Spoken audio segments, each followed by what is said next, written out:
Ninja and Flannel. Today is a good day because we have a new pistol, and I'm actually pretty excited about it. We met these guys out at GunCon 2026 out in Ohio.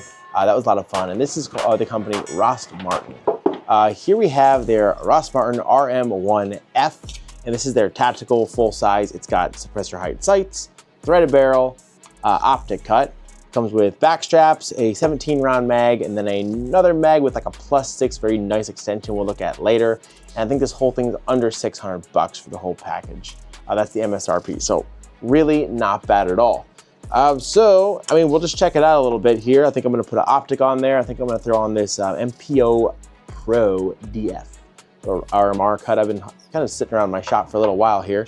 So we'll throw that on there, and then maybe a weapon light. We'll see what happens. So pretty cool stuff. So out at GunCon, we did get a chance to try these out, like I said, and I was pretty impressed. It was, you would think just being another striker fire gun, it's just gonna be like another Glock clone, but it's actually not a Glock clone. Ironically, rather than using Glock mags, they use a proprietary mag. Proprietary meaning a basically CZ-P10 body with their own base plate, so it fits nicely with their grip, which I think is going to be a massive perk because I actually really like P10 mags. So there's their own. It does kick it out very nice, I will say. Let's talk about that mag release a little bit while we're here. It's a little stiff there. I think it might loosen up over time, but I like how it launches that mag. Here's a P10 mag. Same exact thing. Pretty cool. And then here's this nice smooth one I was talking about. Why I do like the way this tapers, if you were carrying it as like a spare mag, it doesn't actually bite into your side. It kind of just glides along. So pretty cool there. And then you got your back straps. So I think that's a really nice feature that it will use P10 mags, and we'll see how they cycle on the range. It seems like it's going to be just fine, but something to pay attention to. In this kit, it looks like it comes with a optic plate for an RMR, so that is good. So I don't have to order that. Good out the door. I feel like if there's other optics, you're going to have to see if they sell or supply for different red dots. If you're going to go with like an acro cut or RMSC or something along those lines.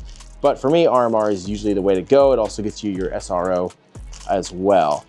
So that's kind of my favorite footprint to go with, because it keeps it simple. So we'll mount this optic up here, and then we'll talk a little bit more about it.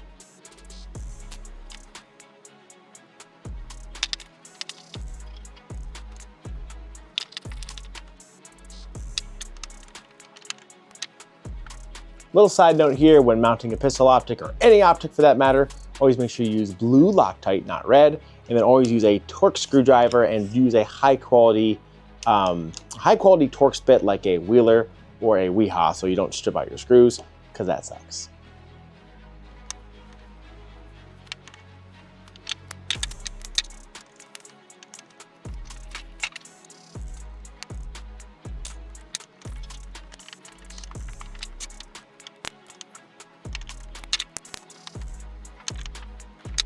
All right, so got our optic mounted.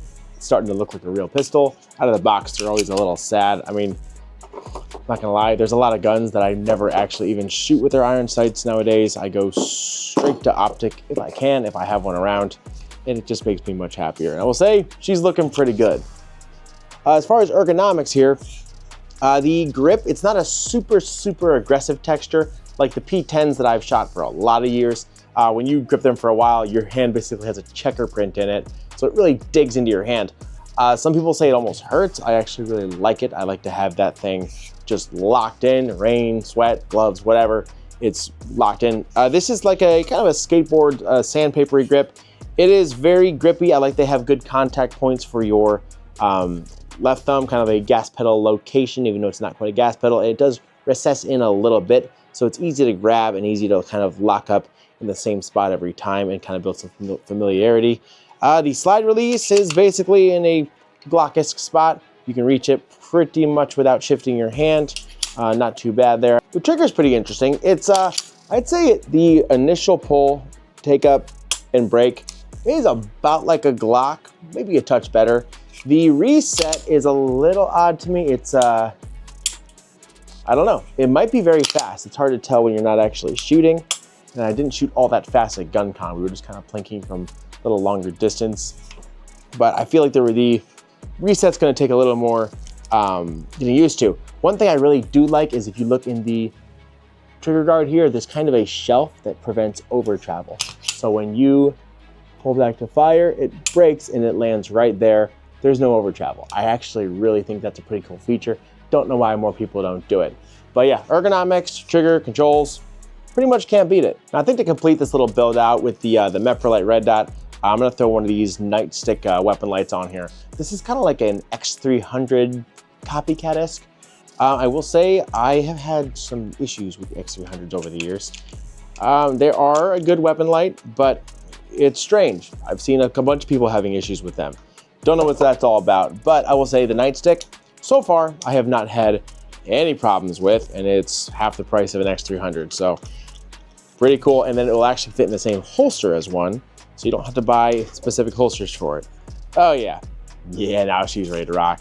This is a full setup. So it's interesting to think that the weapon light and optic are not ultra expensive. It's not like Trijicon or Surefire. Pistol is the under 600 bucks. Out the door, you basically have a really nice little setup, and if we want to be a little more fancy, we could throw a suppressor on there. One right here. Oh yeah.